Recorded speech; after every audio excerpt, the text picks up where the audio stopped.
Welcome to XYPN Radio, where your host Alan Moore brings you into a community of fee-only financial planners who want to profitably and successfully serve Gen X and Gen Y clients. If you're ready to get the knowledge you need from leaders in your field, learn from forward-thinking advisors, and take action on your own goals, XYPN Radio is the show for you.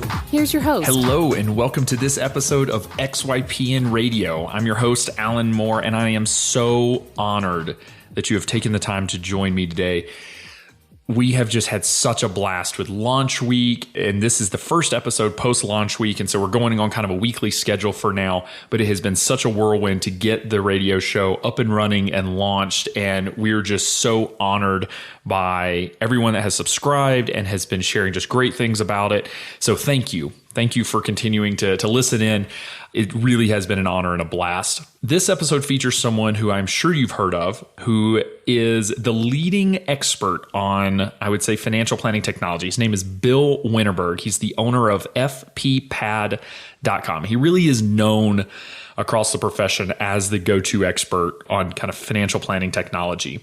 So in this interview, we really dive into a lot of the changes that we're seeing for advisors in kind of the planning profession when it comes to technology.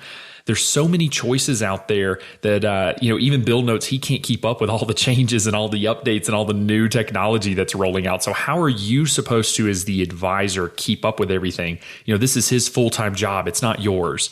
And so we really kind of dive into what is he seeing? What's new, what's coming, where's the money kind of flowing? And of course, we have to hit on RoboAdvisors, who you'll hear in the interview that he actually is partially responsible for the proliferation of the word RoboAdvisor, which I don't think he's a big fan of anymore. But Bill is also the host of Bits and Bytes, which is a weekly video series that he puts together.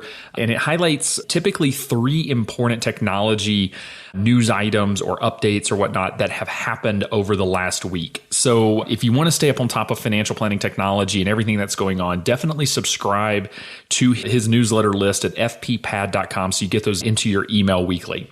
Now, before we start the show, I do want to give a quick shout out to this month's sponsor, New Planner Recruiting, which is the leading recruiting firm for integrating new financial planners into unique and exciting growth opportunities with firms nationwide. Now, they help coach new advisors on what it takes to be successful in financial planning and then place them with leading firms around the country.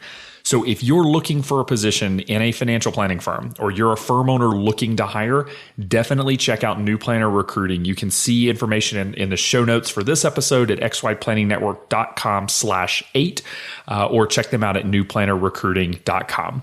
So without further ado, here is my interview with Bill Winterberg.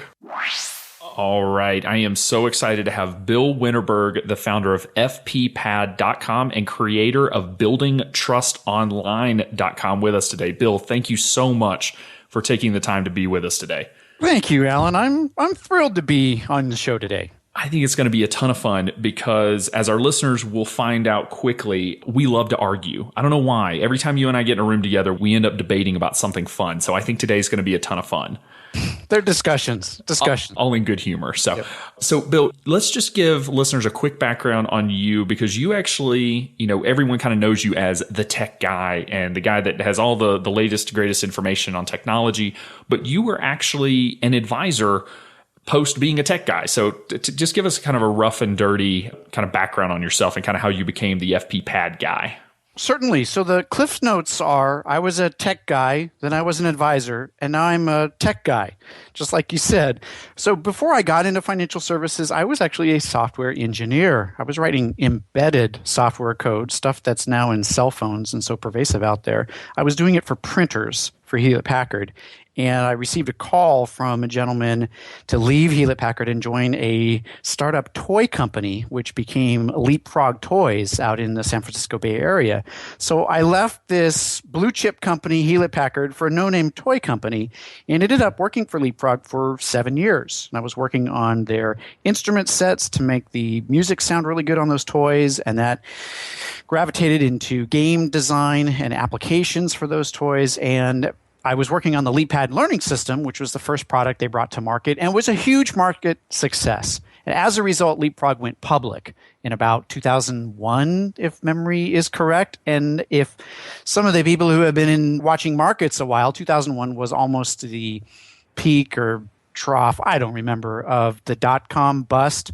But Leapfrog actually had a product and they were making money. So more and more people were calling in to us as employees saying, hey, congratulations on the IPO. Let's help you with your newfound wealth. And I want to help you grow your portfolio. And I said, hey, wait a minute, time out. I kind of feel like the pigs being led to slaughter. So I learned as much as I could just to have an out for my own benefit. But pretty soon my colleagues would trust me to not have an agenda, but help them out with what was going on financially. And I did my software stuff for 7 years. And in 2005, I took the opportunity to get out of software, pursued some different avenues, and got into financial services. And that's when I started working in a broker-dealer environment where I lasted all of 9 months, figured out that there's this independent model out there where I get to call the shots, and set that up and ran my own state-registered RIA. That was when the cloud was starting to mature. That was when you really had a realistic chance of running an investment advisory business on a laptop with an internet connection. So I researched online CRMs, I researched online portfolio management solutions, and did that for a few years and realized, wow, if I could do this for my own business and apply technology and apply that research to just be an efficient advisor personally, I bet that there are other firms nationwide that can benefit from this. And since I'm an engineer at heart and I like things that scale and I like things that you do once and then leverage that into the future, I wanted to leverage my skill set and my research in all these technology tools and deploy those to independent advisory firms nationwide. So in 2008, I bought fppad.com, which was FP for financial planning, PAD, which throws back to the LeapPad, which is a terrible brand, if you will, because I have to explain it every time of what's FPPAD stand for. But I bought the domain in 2008, launched my independent consulting in 2009, and I've been doing that full time ever since. So I've been researching tech in the industry, telling advisors about tech in the industry, consulting with advisors about technology, and it was pretty easy back in 2009 and 2010 when there weren't a lot of new technologies being brought to market. Fast forward to today, the summer of 2015, and I am having problems keeping up with things, which means I know that advisors and listeners equally are struggling on keeping up with things. So that's why FPPAD exists. It exists to cover technology and what's happening in this industry and to do it in a very quick and efficient fashion. I want to tell advisors what matters, and everything else that I don't cover, you can kind of ignore it. It's really not very important. It's there to get clicks and headlines and to get views and subscribers. The stuff I cover, I want advisors to listen to it, to digest it, to watch it, and think about, wow, that's a gap in my business. I'm glad Bill talked about this gap, and now I have a few solutions I can investigate to fill that gap and be a better advisor. That gets us to today, and that's why FPPAD exists. So just to catch listeners up a little bit, Bill does a weekly video called Bits and Bytes, and he publishes every Friday. You can go on and check them out. They're usually 5 to 6 minutes on the top end. I mean, they're really short and generally feature 3-ish kind of big news items from the last week, big releases that companies have rolled out, explanations on kind of what's going on. And you're absolutely right. I've kind of noticed your videos have gotten a little longer because you have a lot more to cover. Right. And, good and bad. And I totally agree. Trying to keep up with technology as an advisor is a nightmare. And I think ultimately we're in kind of this weird space, which we can talk about a little bit, but that there's so much coming out that it's kind of this paradox of choice. And ultimately advisors just kind of shut down and say, you know what, forget it. I'm just going to keep what I've got. It's working. And I don't want to continue to explore every new release with every new technology. So, one of the things that we talk or that I hear from advisors all the time is just that there's so much coming out. How do you stay on top of it? How do you make some of these decisions? And so then they'll test out new technology, and then that technology is getting bought out. I mean, what are you seeing kind of in this landscape of all of these mergers and buyouts of tech companies right now? It's positive, but it also makes me nervous. It's positive because the industry deserves to get this attention. The industry deserves to have some of these mergers and acquisitions. And I hope that the influx of cash, the influx of investment actually results in better tools, in better services, better offerings that advisors can add to their business. But on the flip side, as an advisor who's purchasing a product that gets purchased or using a product that gets purchased, then there's uncertainty about the future. Is it going to get shut down? Is my license going to triple? How is it going to affect my business? So there are pros and cons to this. And really, the industry is kind of small. It's kind of inbred. And a lot of the integrations seem to be with some of the key players that consistently pop up and repeat over and over again. And let's be honest, if you're going to manage money on behalf of your clients, you really don't have that many choices. You probably have top 4 custodians and 2 or 3 other custodians that don't require asset minimums. And who else do you have? Not very many people. So it's not like you have a gigantic, like look at Dropbox, Box, SugarSync, Ignite, OneDrive for Microsoft. We can go on about where to store your files in the cloud because there's dozens of solutions. But when you're looking at the financial services industry and the independent marketplace, it's just not as robust and you don't have as many choices. And that means when someone does get acquired, when there is a merger that happens, it affects a lot of advisors because there just aren't too many other alternatives. Many advisors happen to use those solutions. So it creates some positive momentum in the industry, but it also creates certainly concerns about what the future is when one of your products goes through a transition. You know, to your point earlier, we've never seen this amount of change in financial planning technology. And it wasn't too many years ago that fintech, especially advisor-facing fintech, was really regarded as a way to lose a lot of money. I mean, it was by advisors for advisors, right? So many of our rebalancing solutions and CRMs and all that kind of came out of custom solutions that an advisor would build for their own firm and just sell to other people. It wasn't really built by the tech gurus. Well, now all of a sudden with, the LearnVest buyout, eMoney getting bought out by Fidelity, just recently Yodlee gets bought for $600 something million by eVestNet. eVestNet seems to be on a buying spree. All of a sudden there's dollar signs in fintech for investors. And by investors, I mean kind of the venture capital money, the folks that are looking to make 10x, 20x, 100x their money. And so I think that that's kind of what's been interesting is to see where that money is going to go. So where do you think those dollars are going to go? Because it seems like they're flooding into fintech, but where are they being concentrated? I mean, what are the technology systems or processes or whatnot that are really going to get the funding? I'm going to shoot from the hip here. And I think that the activity that we will see will be in the solutions that make money based on assets. And predominantly, that's going to be a billing model of your portfolio management software solutions. So a couple of years ago, Black Diamond got scooped up by Advent. Many, many years ago, the Portfolio Center solution got scooped up by Schwab. Although I think most of that's flat fee for something like Portfolio Center. But if you look at any of the solutions that bill on a percentage of AUM, where you have to pay 10 basis points or 20 basis points or something for that software solution, I think that's interesting to look at where's the activity, follow the money trail. Where's the activity happening? And we're seeing that departure of assets from the wirehouses and from the big brokerage houses. And we're seeing that money in transition. And where is it landing? It's landing in the independent RIA space. So now you're seeing this huge transfer of assets over to the RIA. And what happens to those solution providers that happen to bill on percents of assets under management, 10 basis points, 20 basis points, or even 5 basis points? You follow the money. That flow is coming into the independent RIA space. So if I'm an outside investor, if I'm a venture capitalist, and I'm looking to increase my private equity portfolio, you better believe that on the top of my list are going to be those companies that are making revenue based off a percentage of the advisor assets under management. So I think those are the ones with the targets on their back. And I think any advisor doing due diligence on the solutions, you're going to have to ask the tough questions about when are you going to sell, not if are you going to sell, at what point are you going to sell. And I hope you get really honest answers that you can believe and stand behind. But given enough money, given enough buyout opportunity, everybody, I think, has their number, including FPPAD. I mean, if somebody dangled a number for FPPAD, I probably would consider it. Sure. So that's just the risk of being an independent investment advisor today, that you can't send that risk away to somebody else. You're just going to have to live with it.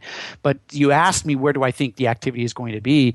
Anything that is billing on assets under management, I think, is a prime target for some of these outside acquisitions, because follow the money. It's leaving the big brokerage houses. It's leaving the wirehouses. It's going to the independent RIA. So how does an outside private equity investor capitalize on that trend?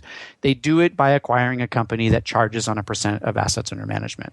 It's a really good point, because when you look at some of these systems that are out there with the CRMs or estate document, holders, all the vaults, things like that, ultimately, when you're charging 25, 40, 50 bucks a month, it doesn't scale quickly. And so, VC money, venture capital money, tends to be interested in extremely high growth, extremely high margin, funds. So I guess, other people will be funding some of those lower end, lower cost solutions, which is really what our listeners are kind of looking at. Now, let me ask you this. So if an advisor is evaluating a new technology, they're evaluating some new service provider in kind of the tech space, especially if there's an assets under management component, other than just really hoping that the sales rep tells you the truth, and the sales rep probably doesn't even know if there are buyout offers that are out there. Right. Is there anything advisors can do in terms of questions they should be asking about how to get their data out? I mean, anything that they can be doing to kind of prepare themselves for the inevitability that their product will eventually get purchased?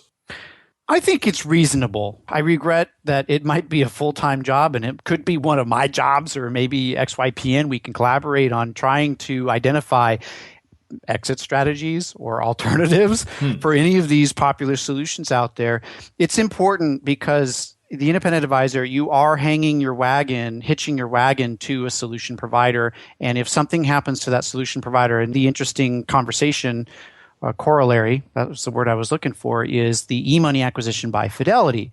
So if you do all your custody business with another custodian, TD Ameritrade or Schwab or Pershing or Shareholder Service Group, and you're a big-time e-money user, now Fidelity purchases it, and maybe you decided not to use Fidelity, or you don't like the color green, whatever, you do need to think about, well, how do I get my plans out? What are my alternatives? And I think it is important during the buying phase and the research phase that you have some education and have awareness of how you can get out. And it's a good comparison with things like the document storage that I referenced to earlier, with Dropbox, with Box, with SugarSync, with Ignite, with Microsoft OneDrive, with Google Drive.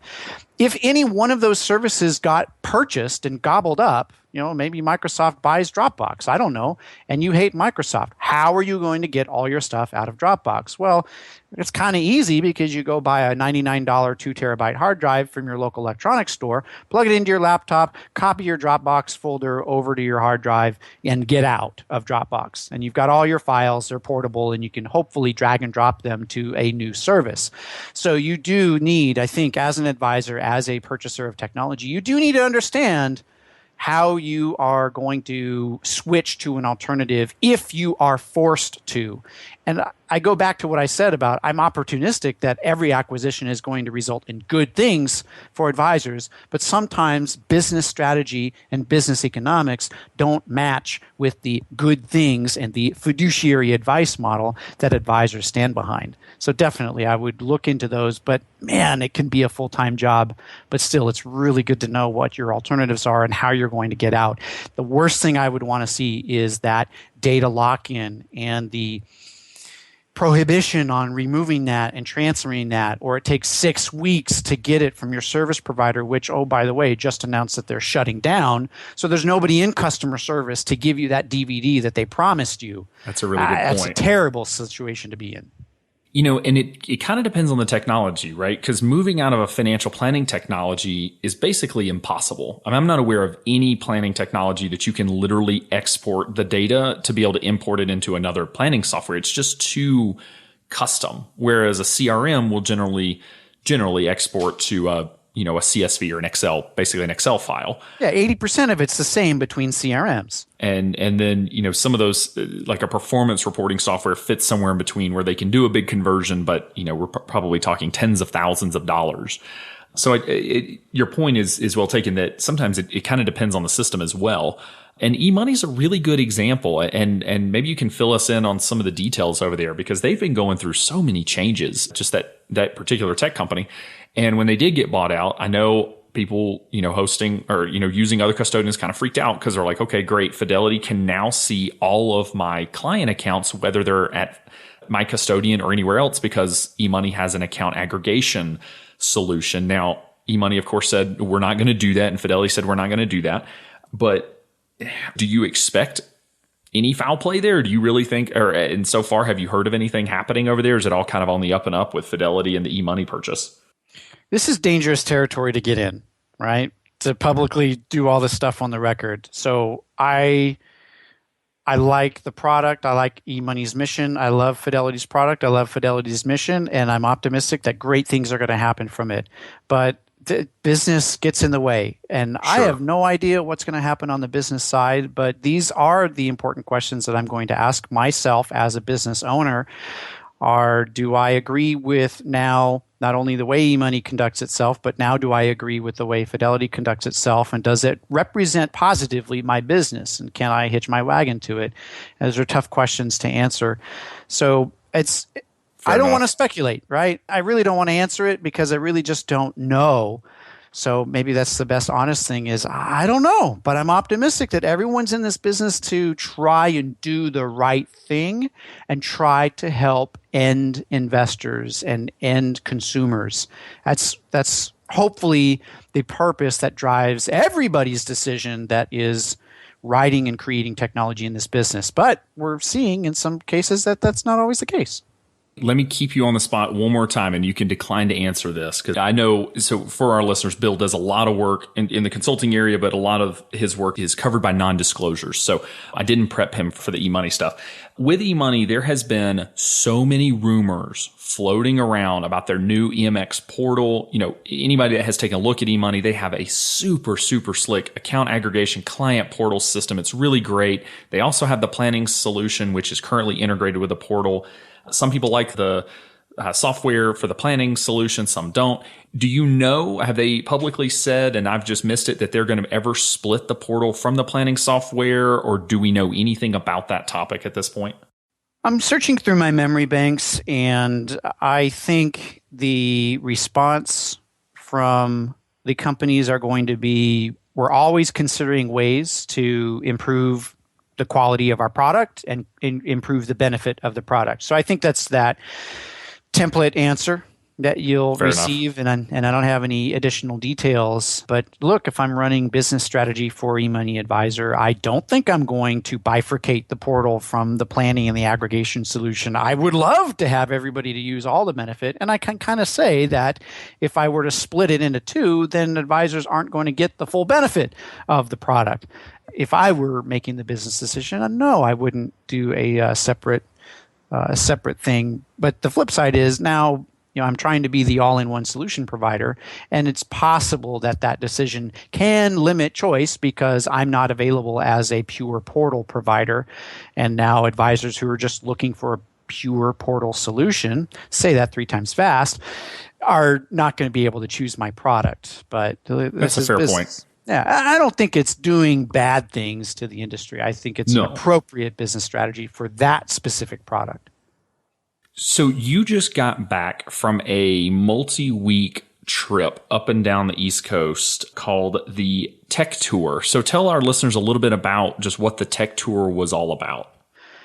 Here's what Tech Tour is all about. It's not about Bill's summer vacation. It's not about how Bill has so much fun with his camera. Tech Tour is about telling the stories of the people who are building technology solutions for the benefit of financial advisors and ultimately for the benefit of their customers and for their clients. That's what FPPAD Tech Tour is all about. And I've been doing video in this industry for a couple of years now. And prior to that, blogs and listening to podcasts and digesting as much content as I can. And when I see video content, when I encounter video content, it feels like it's the same stuff over and over again. Somebody parks a tripod in a exhibit hall, turn on a bright light, and they ask the person on camera, what's your next feature? What do you think about RoboAdvisors? What should advisors do today? And if they didn't have the intro graphic and the exit graphic that says we're at such and such an event, it could be from anywhere. And that frustrates me because is that noise or is that signal? I think it's noise. Is it adding anything to the advisor's business and their knowledge and the solutions that they can use? No, it's like talk radio. I don't know that there's any value in that content. So I got frustrated. And I thought, how can I break through and do something that's not the same thing that everybody else seems to be promoting? And how can I actually connect buyers, which are advisors and your listeners right now? How can I connect them with solution providers in a way that hasn't been done before? Let me go city to city where I know these providers are, and let's have a conversation. Let's not talk about their next feature. Let's not talk about their widgets and their mobile apps. Let's talk about why on earth did you build this? You could be doing 10 million things out there. You could be selling direct to consumers. Why are you building this for advisors? Tell me about how you feel about financial advice. Could you imagine yourself doing anything else? Are there things you wish you could do? And tell me what you think about when you have one of those rough days. When an advisor calls in, complains, it's not working, the system's down, it gave me the wrong details. How do you bring yourself back up? That's way different content that I've ever seen before. And that was my mission on FPPAD Tech Tour, is to, number one, prove that I could do it. And number two, connect advisors with their product providers in ways that have never done before. So we had the first episode come out just a few days ago. I probably have 12 more episodes. And this is like TV. This is not web clips. This is not web snippets. You're not going to watch this on your phone in 90 seconds. This is 18 minutes of why the heck does Victor Fetter do what he does for LPL Financial? Is he really passionate? Or when you listen to him, do you think he's lying between his teeth? And video is one of those mediums that I feel you can't fake. You can't be inauthentic. You can't just, BS your way through a conversation like this. If you're trying to, it shows up on video.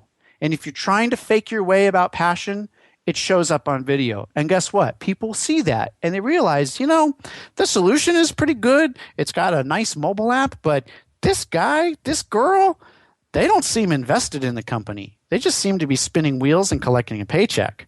And I never would have found out had I not watched that conversation that Bill had with that person about why they're in this business, about what they're passionate about, and why they even bother building technology for advisors. That's what FPPAD Tech Tour stands for. It's a really interesting point because, we were talking earlier about how do you pick a service provider? I mean, how do you pick a tech solution? And, going beyond the features and the integrations and the possibly empty promises of, future features and integrations that always seem to come with technology, being able to actually hear and have a conversation essentially with the founders, with the core of the company to say, hey, what's this all about? Because, to your point, you can definitely see the passion, or you can see I'm just here collecting a paycheck and not really interested in kind of continuing to improve and continuing to push the profession forward, which is where a lot of our tech vendors are. And they're really passionate about what they do. That's right. That's right. So again, FPPAD Tech Tour, I hope, becomes a consistent platform where anyone can learn for themselves about why these influential people are doing what it is they do. And that, I hope, influences their decision positively and negatively about using that solution and, again, hitching their wagon to that solution and incorporating that into their business. Because not only are we all buying tools and solutions, but we're buying into the relationships because we need support. We're looking for those feature enhancements. We're looking for those upgrades to help us with our business and our advisory services, because I think anyone's buying this technology to be a better advisor, to open up more time to be an advisor, and to deliver better advice to their clients. And I just hope that this content does that and helps communicate that. So were there any particular interviews that you hope folks listen in on that you were just particularly impressed or surprised whenever you kind of got into them on just how great they were? Yeah, as the reviews come out, Victor was great. And Victor Fetter, CIO of LPL, is a pleasant surprise. I expected, this is a large company, 14,000 advisors under their umbrella, publicly traded. I expected to be painted into a corner. You can talk to Victor from these hours to these hours. It has to be in this room and blah, blah, blah, blah. No, we were able to do what we wanted. And when we sat down with him and talked about, well, how did you get from Dell Computer to here? And he talks about, I believed in the mission. I believe in the value of advice. I don't want advisors to be technologists. It's important that they use technology, and we can help them with that technology, but I want advisors to be advisors. And you hear that in his voice. It's like, wow, that's great. Cut, put it, print it. Let's make sure that people listen to it. Another one was Aaron Gadadi of Grendel. Talked to him about tough days when advisors are complaining about your solution. He says, those are tough days, but that's when I really learn. That's when I really hear about the struggles that advisors have and how we in Grendel and our small business can make a change and know that it helps advisors. That was awesome to hear. Blaine Warren runs Quan Warren Consulting out of Raleigh, North Carolina. His awesome guitar work. We sang Free Falling by Tom Petty, so you got to watch it. It's pretty funny. Oh, fun. But cybersecurity and protecting assets and protecting investors and protecting clients, that it's a big passion for him. And he's moving forward on it. He's doing what he can to help advisors on that. And he can't imagine doing anything else at the moment. And that comes out. So those are just a sampling. I think we did 12 or 13 total interviews across Tech Tour. We worked way too hard, but that's just 25% or 20%, a glimpse of really great stories that come out through that. That again, if you watched conference coverage from the last big industry event and you watch their 2-minute videos published on these other channels, are you going to get any of that revealed through that content? No. They're going to talk about RoboAdvisors. They're going to talk about the latest feature that's coming out and cut to black. I would ask you which interviews you were unimpressed by, but as you say, video does not lie. So listeners can tune in and see if they are unimpressed or impressed by any of the particular vendors that you were talking to. I think it's so much fun. I think it's just a really cool concept that we haven't had in financial planning. And that really gets me driving forward in the future. And I think this is a good segue into some of the other topics that you have to talk about. But like I said, you cannot fake your way through these video interviews. If you try, it's going to show up and I'm going to like, dude, that guy is full of crap. That girl doesn't know what she's talking about. You can't lie. On a blog post, you can have it in your drafts for a month. Your other thing, you can have a ghostwriter write it. Your white paper can be ghostwritten. That can be faked. And I can't really tell if it's you, if it's not you, whatever, because it's hidden behind the mechanics of a blog post. But getting you on camera, it's a double-edged sword. You can be really good with it and talk passionately, or you can try to be super formal and try not to be yourself and conform to corporate speak, and it shows up. You can't hide it. And I think when you apply that to advisors and the differentiation crisis that Michael Kitces talks about, how can advisors be different when the consumers think, oh, every advisor is the same as one another? How do you break through? How do you be different? And I think that using video effectively, using this medium effectively, allows you as an advisor to carve that niche and capitalize on it, because your prospects, your clients are drawn to you and attracted to you because of how real and authentic you are. You're not trying to be the mature wealth manager who knows everything and you come to me with advice and I know all the answers. I don't want that advisor. I want somebody that I can throw a beer back with and talk strategy and figure out what to do with these crazy priorities in my life. If I can see that in a 2-minute video or a 5-minute video or a 10-minute video, the length is not what's important. It's the content. Are you passionate? Does it show through? And do you do it effectively? Or are you trying to just check the box of, yeah, I got a video on my website, talks about, it's kind of a commercial, but it looks really good and I paid $5,000 for it. It's like, that video does you a disservice because it doesn't tell me anything about why you're in this business. Now, I want to continue to explore your background and some of the work that you're doing around video, but I know the comments on the episode are going to come in if I don't mention the word RoboAdvisor, which you have already brought up. Now, my understanding is you are the one who actually coined the term RoboAdvisor. Is that true? I think I popularized it. There was an article that's been referenced from 2002 or 2003 about calculators delivering investment allocations that someone had used RoboAdvisor. And it had gone into dormancy until 2012 in January, which was a predecessor to the 2012 T3 conference held in Dallas, Texas, where that was the first T3 conference when Wealthfront existed. And it had just changed from Kaching over to Wealthfront. And I was talking with Alex Murguia, who had just started InStream Solutions at the time, as well as John Prendergast. I think it's Pendergast, not with an R. John Prendergast of Blue Leaf. And he said, what are we going to call your session? Because we now have these online asset allocators. And I said, well, we're going to call the session RoboAdvisors, what to do to combat RoboAdvisors. So I put it on fppad.com. And actually surreptitiously videoed that session. I don't think I was supposed to.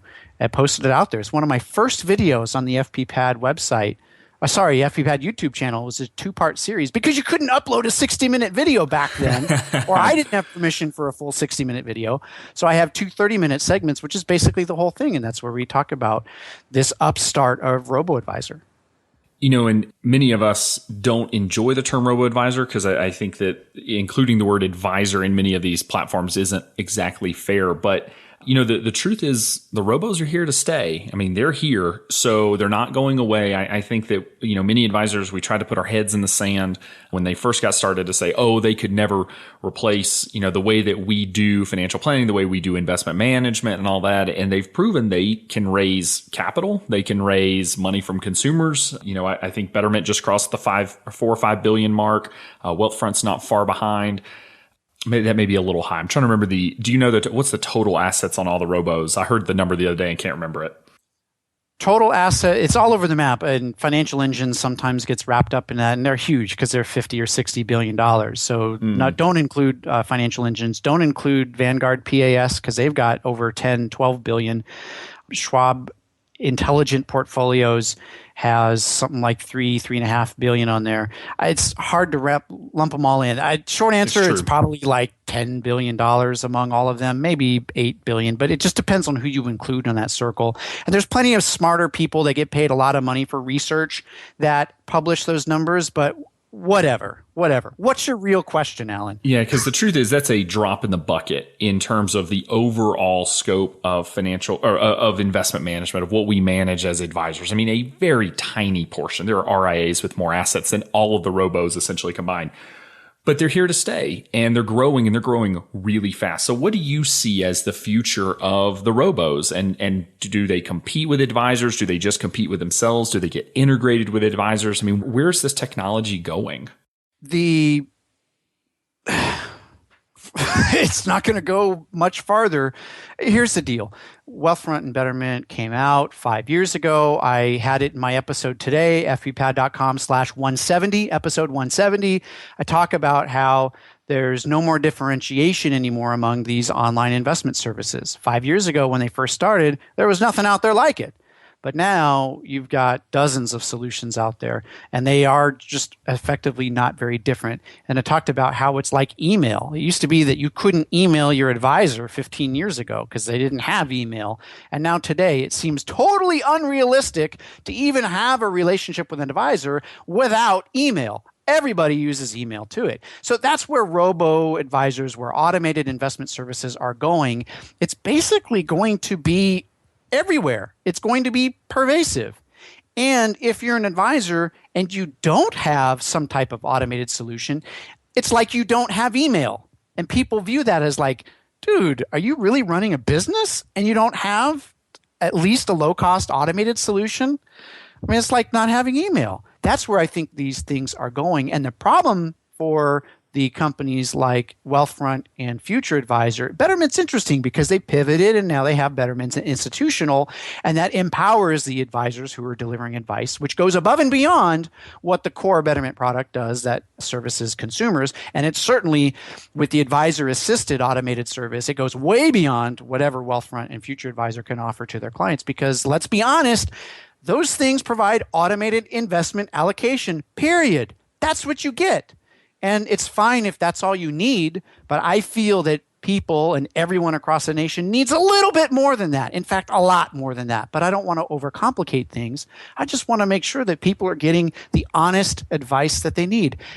Dude, before you put $5,000 in a portfolio, pay off your high interest credit card. Please go get a will to protect your children. So true. Please don't go behind on your tax payments if you're self-employed. Please, please, please don't put $5,000 in the stock market. Yeah, I know you got $5,000, but if you ask a robo-advisor what I should do with $5,000, they say put $5,000 in our automated portfolio and we'll rebalance it for you, all for this low cost. It's like, that's just, I don't think it's helping people.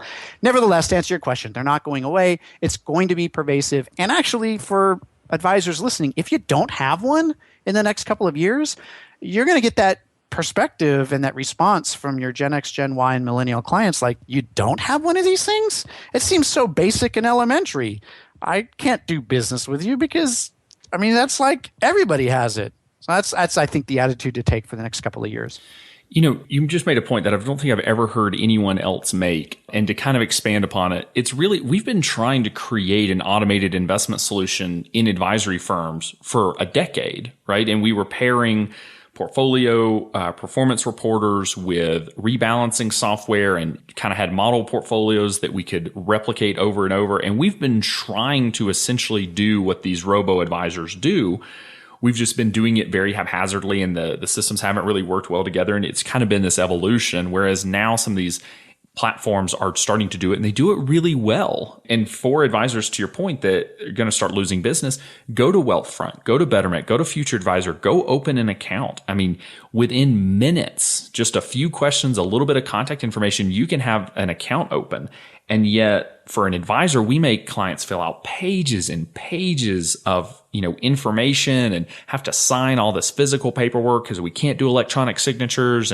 And prospects are going to start figuring that out, especially the younger clientele that say, hey, I already opened an account at Betterment, so what do you do that's different? And they're going to see very different processes. We live in an age where we can open our phone and get a car on demand. We can get groceries on demand. We can get a TaskRabbit helper on demand. It seems ridiculous that I have to do this song and dance with a human financial advisor, and we have to date and figure each other out and figure if I want to move forward and ask all these due diligence questions. It boggles my mind. And who's putting up the barriers to this, and who is not reducing barriers to it? And I don't know, I guess I got to put the fault at the industry of advisors. But if you're an advisor listening that you have a great way to onboard and you make it easy and you're trying to reduce barriers, congratulations. I love your business model. But if you're an advisor that says, well, my clients don't ask for that and I can't do that profitably, and it's just excuses. Just get rid of those excuses and do something about it to fix it. If you don't, the Wealthfronts of the world are going to take the business away from you. And I hope you like your paycheck because it's going to get smaller and smaller year after year. Can you tell how passionate I am about improving advisors and trying to build advisors up so that they can deliver more advice? That's what gets me going every day. No strong opinions here. No, and I couldn't agree more. The onboarding process with clients is honestly a nightmare. And I like to blame other people instead of myself. So I'll blame some of the custodians, with systems built on technology probably from the 70s or 80s or even before then. that they just they're not flexible. And they're trying. And I know they are. And, Schwab rolled out their advisor solution. And so there are some things coming down the pipeline, but it's been so slow. But it's one of the fun things about all the money that's flowing into technology now is that things are ramping up. The custodians are going to have to invest some money and resources to keep up. Otherwise, for an advisor that says, I don't want to use a custodian, they can just use Betterment Institutional. They're their own broker dealer. You don't need a custodian if you use Betterment Institutional. They're kind of disintermediating custodians at this point, which I don't think anyone really expected. And we see this all the time, especially with startups. Custodians are not startup friendly for the most part. They have high asset minimums. And so they say, well, I guess I'll just use Betterment Institutional.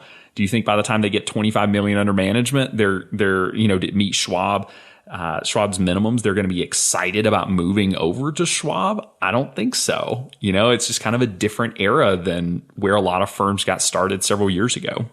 That is correct. Definitely correct. Is there any good onboarding technology processes that you've seen? Are there any good solutions that advisors need to be sure they're checking out, particularly in the onboarding space? Well, you're putting me on the spot again. I think a tool that had really good potential is the Orion Discover utility, the Orion Discover app. Full disclosure, I do some private consulting with Orion Advisor Services, but I'm kind of disappointed with the lack of reception of the Orion Discover app, which is kind of the answer to the Personal Capitals of the world. So outside the industry, take a look at Personal Capital. Land on their site.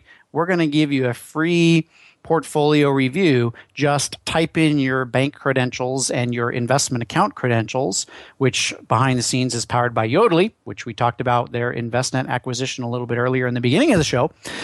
And Yodlee scrapes your information, figures out you have $250K in your retirement accounts and $50K in your bank account, and it populates a sales call from Personal Capital to say, hey, we hope you're enjoying our free tools and our free portfolio assessment. Now we want to get you into our professional relationship advisory service. But from an onboarding, from being able to just type in your bank credentials and within 30 seconds get these free portfolio assessments, that's pretty slick.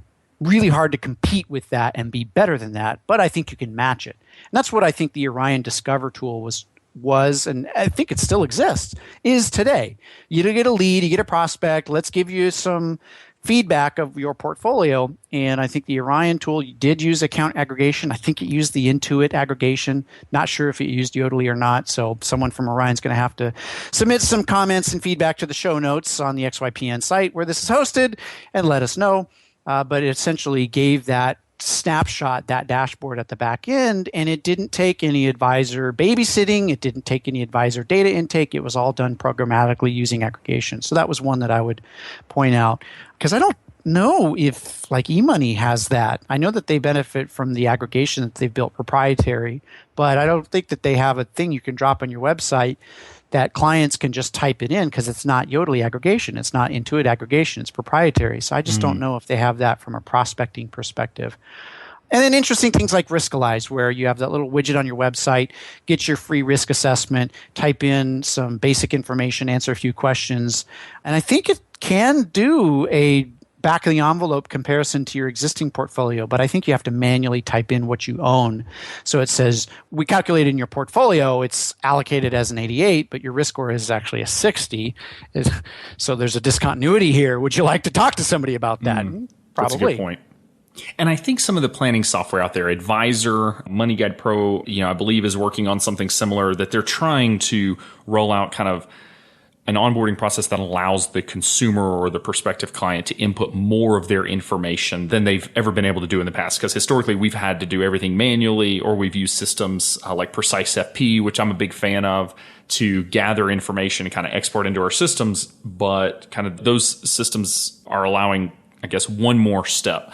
Because to your point, credentials are a big deal. So if you can find a way to onboard clients and include their credentials to their bank accounts and their investment accounts and all of that, and make them do that once, that's actually a huge benefit and a huge differentiator, because not many advisors are doing that. And that's the huge benefit for Envestnet having purchased Yodlee because of its breadth of connections and intelligence on those cash flow accounts as well as investment accounts. Now that data flows into the Envestnet ecosystem, and advisors can be better informed about what their clients hold. That's great. That's really good news. Because, again, that helps advisors be better, helps them be better informed, and it helps them deliver great service to their clients. But if you're Money Guide Pro and you use Yodlee for your system and it feeds your financial planning program, well, guess what? Envestnet owns Finance Logics, a competing financial planning program. Now, what do you do if you're Money Guide Pro? Do you decide to terminate Yodlee? Do you continue it? What can you do? So it puts them in a business quandary, which if you're an advisor that uses Money Guide Pro and uses the Yodlee integration today, I put that on your radar. Be on alert because you might need to replace it. Or if all is sunshine and roses, you won't have to replace it and things won't change. But business is business, and we can't predict what's going to happen. The ever-changing world of financial planning technology, it's just amazing, isn't it? How much you have to stay up on top of all of these moving parts. It's great, but it's frustrating. And again, if I have problems keeping up, and I'm having problems, I need to get more people and I need more connectivity into all this news that's happening, advisors don't stand a chance. So again, from my passion perspective, that's why my site exists, is to separate the wheat from the chaff and tell advisors what I think really matters. Do it in 5 minutes a week. It's 4 minutes if you skip all the commercials and skip all the intro stuff because that's fun. It's entertaining. But if you really want the meat of it, you can get it in 4 minutes. And iTunes and YouTube will let you play it back at 1.5 times speed or even 2 times speed. And you get the whole broadcast as fastly as I'm talking about it right now. But you can do it quick.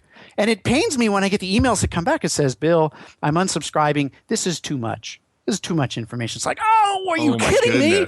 There's like 44 stories out there this month, and I gave you 9. The 9 that matter. If this is all you need to pay attention to, you can ignore all the other 35 stories because that's just people trying to get their latest feature known and to get some clicks on their website so they can get more eyeballs on the site and more subscribers signed up. But I just want to focus on those things that really matter, really help advisors have a competitive advantage, to be a better advisor, to deliver better advice to their clients, and do it so you don't have to work 120 hours a week. As an advisor, you should be able to enjoy your relationships with your clients, and you should be able to enjoy the relationships with your family and the people that you love. And technology is one of those pieces that allow you to do that as an advisor. You know, it really is the frog in the boiling water metaphor, which is just such a horrible metaphor, but it works so well whenever we're talking about these things. It really is that we just kind of hang out and we think, oh, it's too much information, just ignore it. You know, one day we'll figure it out. And if you wait too long, there just comes a day, and there's going to be that day, kind of that day of reckoning where you look at your business and you go, crap. You know, I should have listened to Bill back when he was on XYPN radio, you know, because this is a big deal and we're not prepared for the shifts that are happening. And then all of a sudden your business is kind of left behind and you're going to have to rebuild it from scratch, which, you know, no entrepreneur or business owner really wants to do. If you need a case scenario, look at the automated investment services.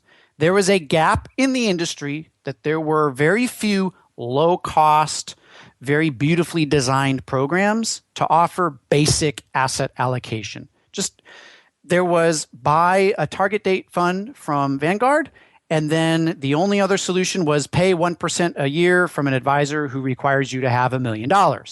But I'm sorry, Garrett Planning Network. Sorry, NAPFA advisors, fee only advisors. I'm kind of glossing over you, but you have a good business. It's just no one knows about it, right? It's that marketing and differentiation thing. But now there's this gap from those advisors that charge on AUM that have these really high minimums. There's nobody with the low cost automated solution. And that's what happened is these startups said, well, no one's doing that.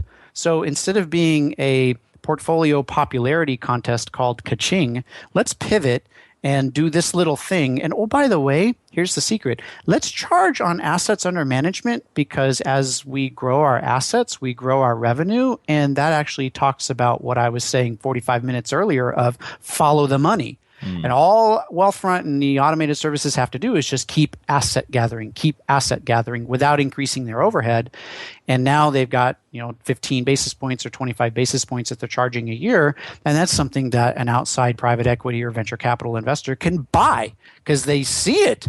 I want to buy that. I don't want to buy something that charges people $19 per user per month because that just doesn't scale because you need a huge customer service department. So that was the void. If you need a case study, that was the void, and we're living with the consequences now. But the silver lining is these companies are figuring out that they kind of picked the low-hanging fruit. Now they're getting into college planning. That's what Future Advisor is doing.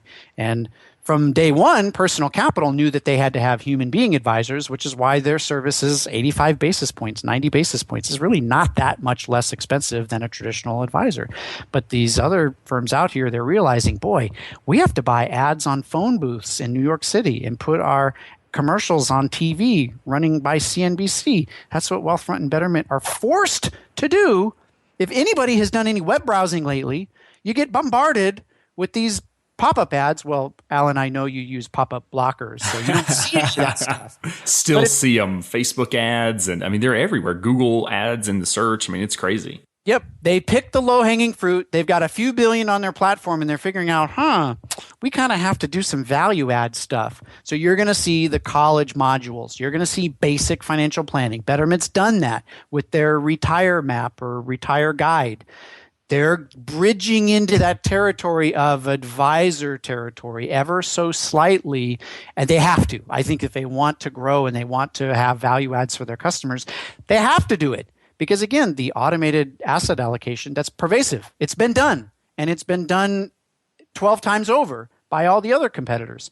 So as an advisor, look at that and said, well, that's kind of our own doing because we just poo-pooed the emerging client. We said you have to have $500,000 to work with us. So that's our own fault that we created this gap. Now these tools have come in, and the silver lining is we can use a Betterment Institutional now, which didn't exist 6 years ago. And now we do have a solution to graduate somebody, to attract them as they're an emerging client, to make an investment, but also please give them value add services. Please tell them to pay off their credit cards. Please tell them to set up their wills and their estate documents, because that's almost more important than trying to figure out how to invest your $5,000. Right? Make sure that all those other big events are taken care of.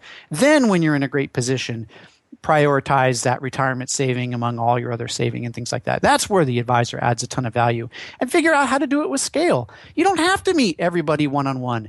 Can you make a video course? Can you do it in-house? Can you do a quick video course instruction and roll that out with a weekly email? There are ways to do it. The reason you're not doing it is you're just being lazy, right? I don't have to do it. My business is all right, and I'm good. I collect a paycheck.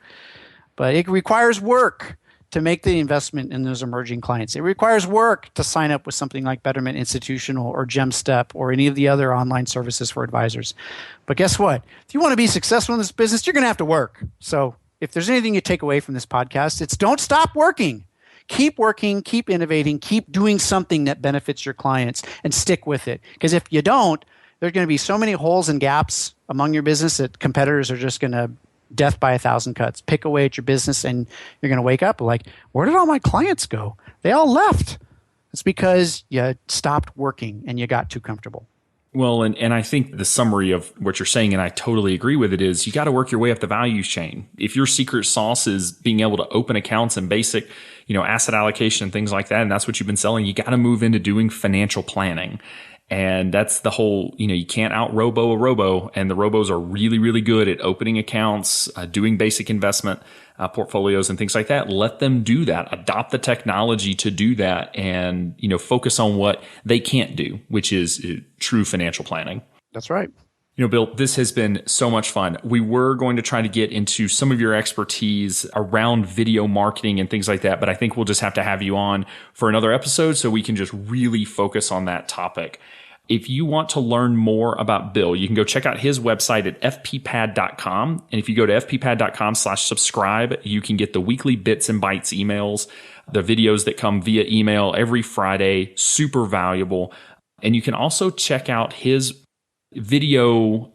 What's the best way to I wouldn't call it video marketing. It's really video coaching to learn how to use video in your business to kind of spread your brand and to be really authentic. Is that a fair way to describe it?